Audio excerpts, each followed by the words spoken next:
Part 1, Coruscant. Hi, this is George Lucas, and I'd like to welcome you to the audio commentary on Episode 2. Attack of the Clones is actually a reference that appears in Episode 4 when Princess Leia is asking Obi-Wan for help. And it's the Clone War that is really the centerpiece of the downfall of the Jedi Order and the ultimate rise of the Empire. It was very, very important in the whole epic of Star Wars. Episode 1, I was able to get rid of all the exposition about how the Senate works, the politics of the Trade Federation, and that sort of thing. So this time I was more free to actually get on with the story of how all this plays into the ultimate demise of the Republic. The opening scenes with the arrival of the spaceship to be eerie and mysterious, and so the music score was played rather lightly and with high strings and low tones. And this made the design of the spaceship sounds a little difficult because with spaceships, especially those that come thundering right over camera, it's hard to play the sound down when it's visually so big. Interesting because we didn't actually build it for episode 2. We actually took the plate that we had shot on episode 1, removed the actors, and redid this scene against blue screen and comped them into that spaceship. Coming out of the fog here was done with computer graphics for the ship and all the buildings. The idea was to have the whole platform kind of enshrouded in fog to set a bit of a somber tone for the scene. An assassination attempt, which was the original story, but I decided that I'd sort of blow up a big spaceship and use a decoy, and I think gave it a more lively opening to the film. I also like the fact that R2 is actually the first character that gets a close-up and is introduced into the movie. It's ultimately R2's story. Actually ran out of stages, so we turned our art department into a stage itself where we shot this particular sequence. We only built the floor and had the platform coming down for where the actors could walk in, and that's where we did the explosions. You got it. It's computer-generated fire and smoke as well, right? Most of the fire in that shot is live-action elements that we shot out in the back lot. Editorially, it was discovered in the first cut of this scene that R2 had been forgotten as a character in this scene, or he wasn't included in the actual script as a character arriving on Coruscant with Padme. And so, as an after-the-fact measure, R2 was carefully shot, sometimes the actual R2 model, as well as a digital R2 when necessary, and he was then included into this scene. Here we are in Coruscant, and we're heading into Palpatine's office, and sitting there on screen left is a digital Yoda. Yoda was really the reason I wanted to do this movie. George and I had talked about a digital Yoda during episode 1, and we had done 2 shots of Yoda digitally. There was a walking shot when he was talking to Obi-Wan, and then there was a shot in the funeral. But I felt it was important for us to make the leap and to convince George that we could handle a digital Yoda performance. And you can see in shots like this the care that we put into his eyes, his eyebrows, and then his mouth. We certainly spent a lot of time studying what Frank Oz had done in episode 5, Empire, and looking at the range of performance. Frank and I talked about it at the beginning of the production, and he said, you almost have too much potential. You can do things with your computer-generated Yoda that I could never do with a puppet. And I felt that was right. That I wanted to remain true to the puppet's performance. And here you can see I was walking across the floor. We studied what Frank had done with the puppet, how he moved the puppet, and then sort of extrapolated that down into the walk. I had read, long before I joined ILM, I'd read that George wanted to see Yoda walk, that he felt that he wanted to see the character in a more important role and unrestricted by the techniques that they had done in the 70s and 80s. So this sequence was our first chance to show off what we could do. You can see his clothing, his facial performance, his skin, and even little jitters in his ears. You'll see those. We started animating Yoda, and when we didn't have the jitters in the ears, it didn't look like the puppet. And we wanted it to look just like the puppet, but sort of upgraded to the time that we live in now, 22 years ahead. And this shot here became one of George's early favorites. And the reason is because it's acting. He's not speaking, he's acting, and we can tell that he doesn't quite trust what Palpatine's saying in this scene. I remember giving it to Leslie Hedrick, who's one of my animators, and she wasn't too keen on it because it wasn't an acting talking shot in her mind. And I said, Leslie, this is going to become one of the most important shots for Yoda early on in the movie, establishing that this is a legitimate, realistic character in this movie, an important character in this movie, and it certainly became that. You can see the weight as he transfers himself on and off of his cane, and how the clothing interacts with that. Scene wasn't in the original script, and when I cut the film together, I realized that I needed an entrance for Anakin and Obi-Wan that was more than him just coming in the door of the apartment. And I needed something that kind of warmed up their relationship a little bit, because in the next scene they actually are at each other's throats a little bit. And I wanted you to establish first that they were partners and friends, and even though it's there's a little bit of tension between the two of them, they have a history of warm friendship. Episode 2, like in Episode 1, we had Ahmed Best in the costume for Jar Jar, walking through every sequence so that we could tell how the clothing was going to react. In this case, this is a fully computer-generated Jar Jar with digital clothing. The thing about the clothing is it has to act and react just like the real clothing. So you can see how they walk into the room here. The real clothing, of course, is flowing back and forth, and so does Jar Jar's. It needs to move and be real. Otherwise, the audience is pulled out of the moment. It doesn't believe that this digital character is really living and breathing in that scene. So this is important for us to make sure we're not calling attention to ourselves. Sometimes it's hard with Jar Jar, but in this case, it's 10 years on. He's now a senator, and he's wearing these elaborate costumes that have been designed by Tricia Biggard, who designed all the costumes for all the live-action characters. You'll see in this shot, when Jar Jar walks through the scene, he walks through and then sits down on the couch. Watch how the clothing folds and sits. I'm bringing it to your attention now so you can study it, but we don't want you to be studying that character. We want you to just take in the scene that it's 5 people sitting down and talking to each other. I want to know who's trying to kill me. The scene establishes the fact that Annie and Padme haven't seen each other in 10 years, so that there's no history that we don't know about. The tough part about this scene is that Obi-Wan is a bit of the conservative of the two, and his character has been established primarily by Alec Guinness in the first trilogy. But I still wanted to give Obi-Wan some charm and some wit and make him a likable character, and realize that even though he's the stern taskmaster and mentor, he still cares about Anakin. And he's more frustrated with this, their relationship and Anakin's sort of unwillingness to go along with the rules. Obi-Wan finds himself in the same situation actually that he had with Qui-Gon Jinn, where Qui-Gon Jinn was constantly sort of moving beyond the bounds. And now he's got an apprentice that's doing the same thing. I'll have an officer station. A sequence to color correct. In other words, to get the colors right. We didn't really have the time to set up properly because we had changed the sequence from a night sequence to a day sequence. So we were fighting the fact that we had to actually move from this location onto another stage. And George kept on changing his mind about the look of what the scene was supposed to look like. The bounty hunters wanted to deal with Jango Fett, who was Boba Fett's father, and I needed a second bounty hunter, who I decided I'd make into a changeling, but have her look like a beautiful woman, just so that we have a different take on bounty hunters rather than having an ugly monster. She actually is an ugly monster under her fake facade.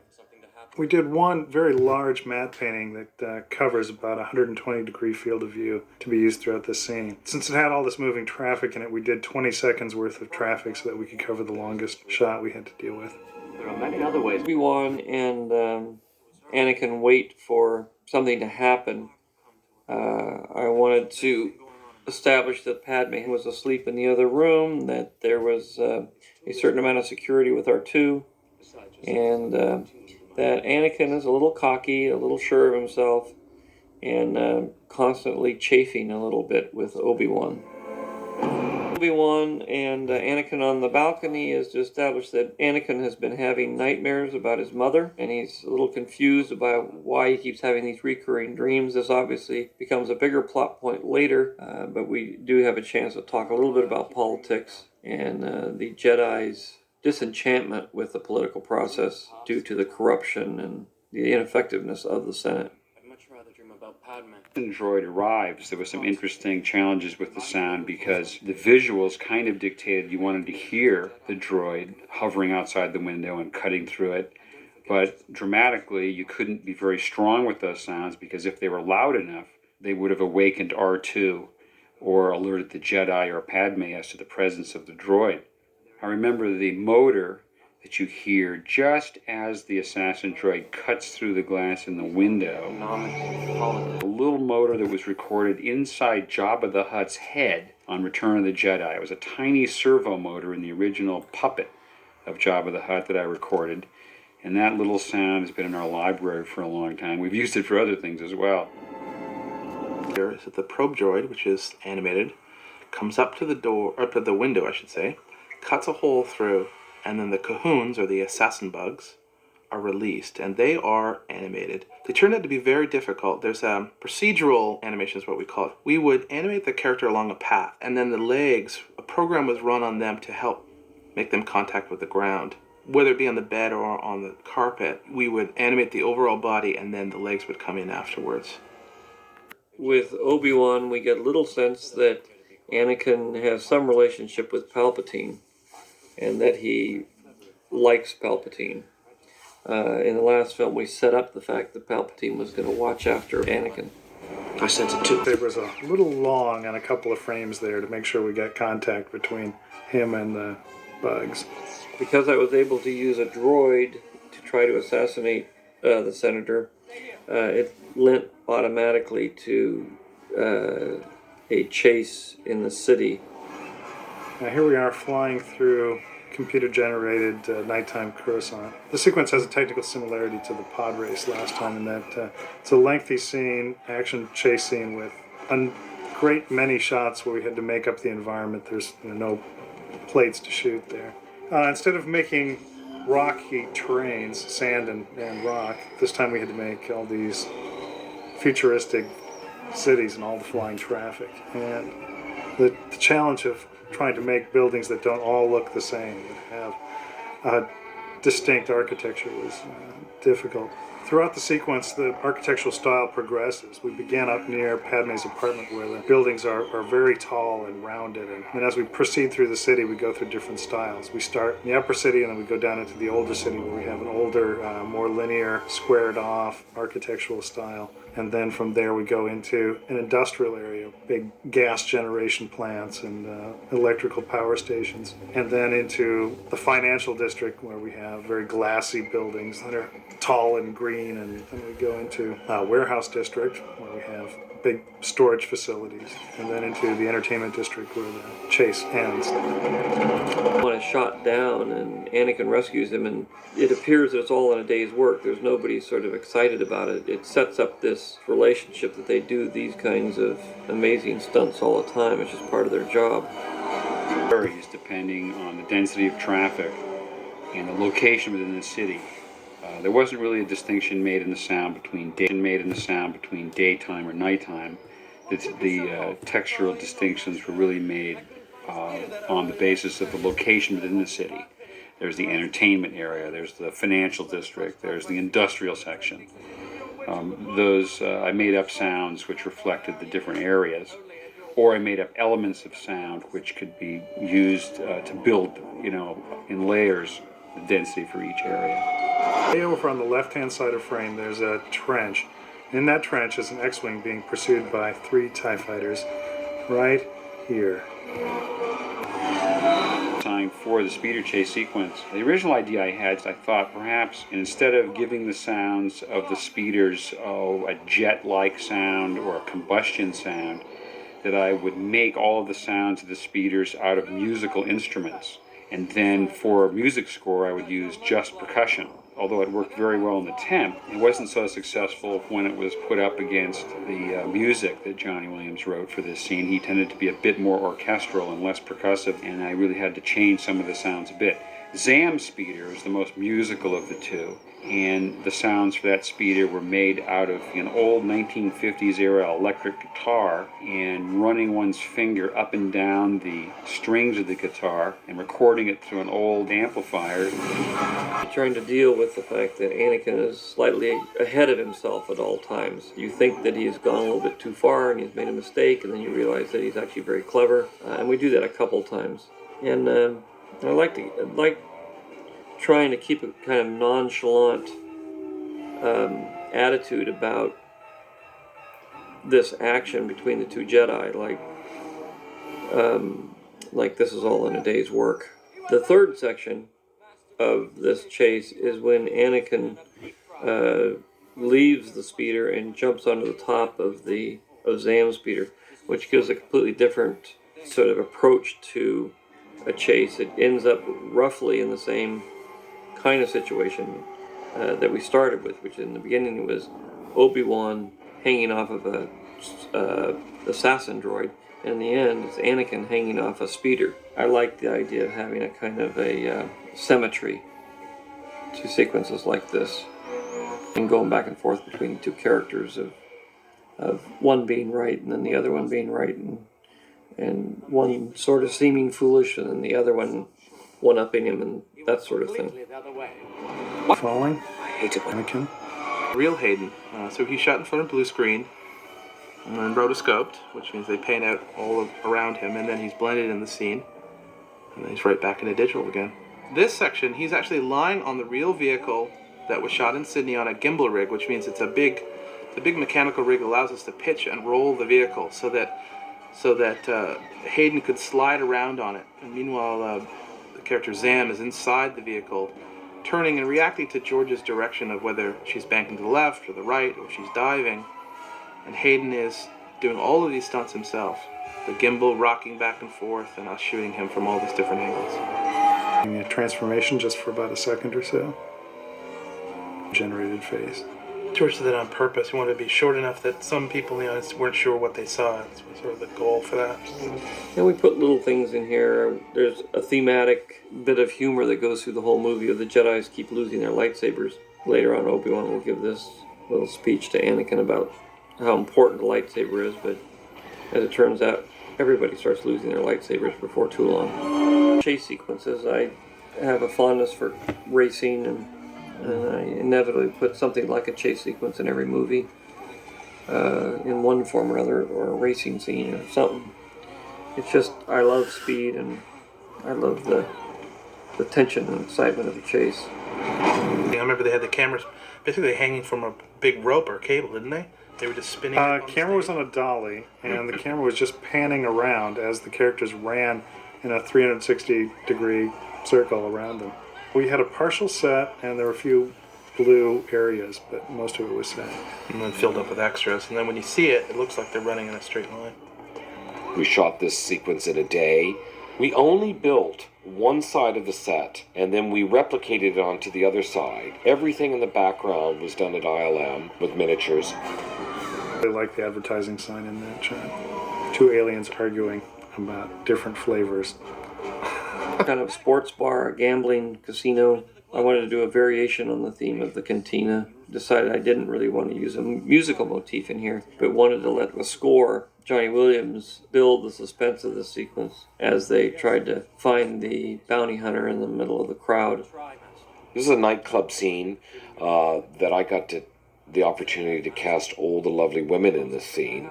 There were a lot of extras. We had about 125 people in this sequence.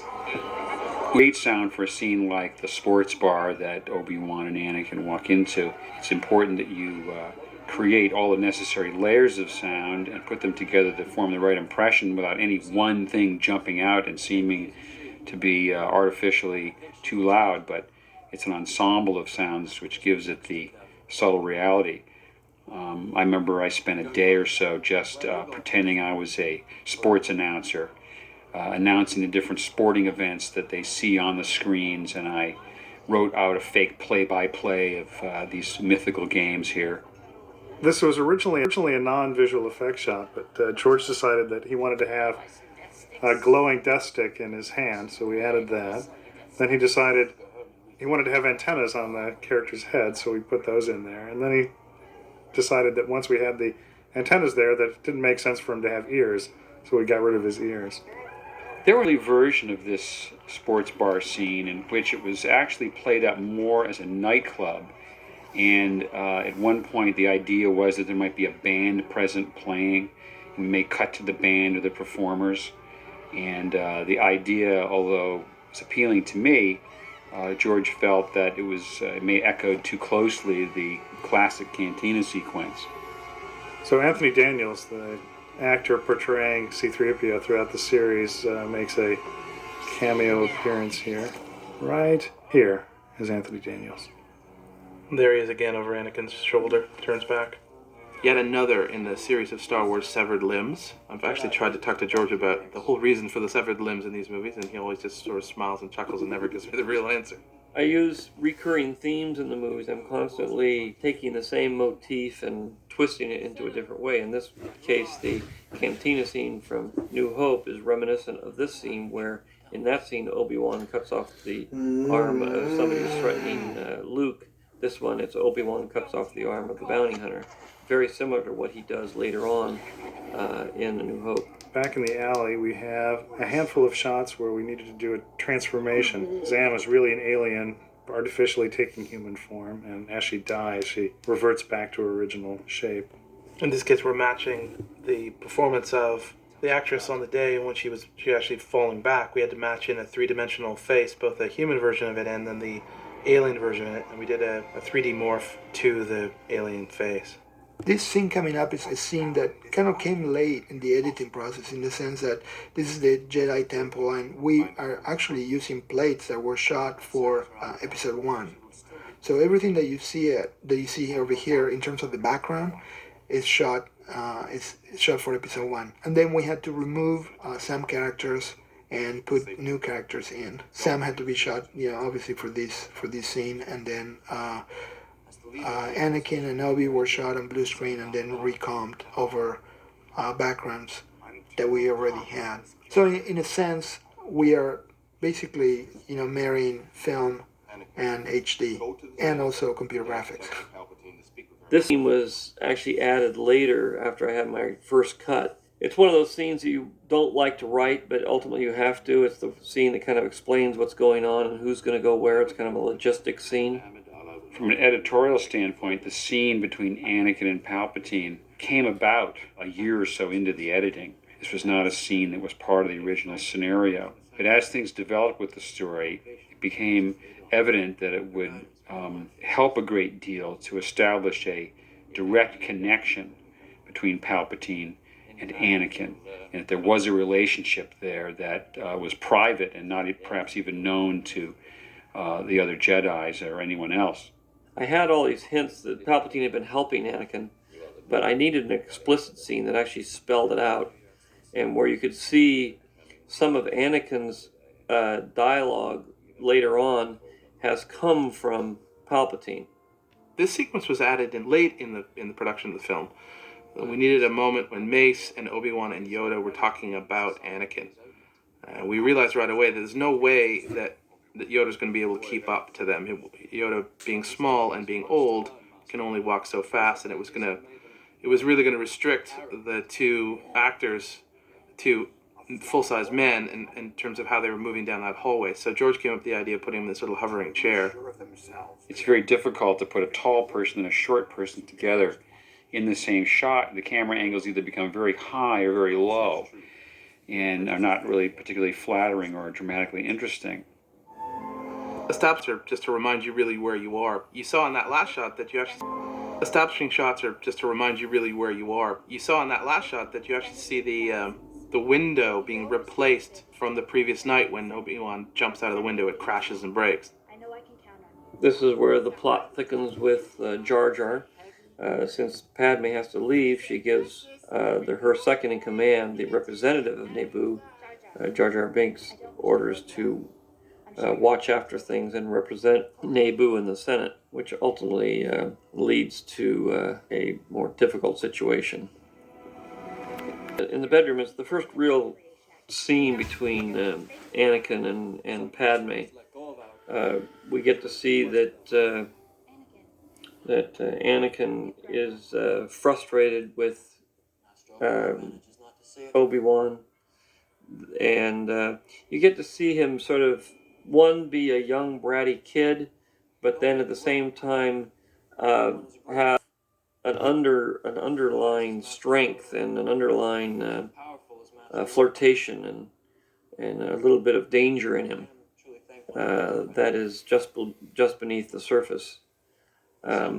He's both very shy and awkward, and then at the same time kind of bold and strong and angry and frustrated.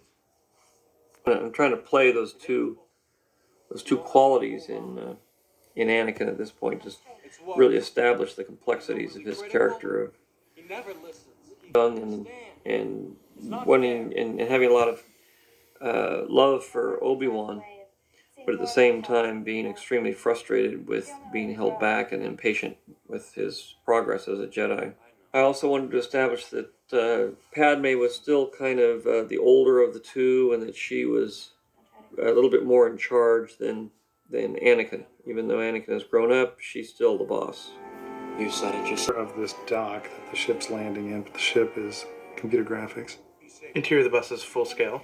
But we only had the back part of it, so there's two shots coming up here where we see the front of the bus, and we built a extension for it.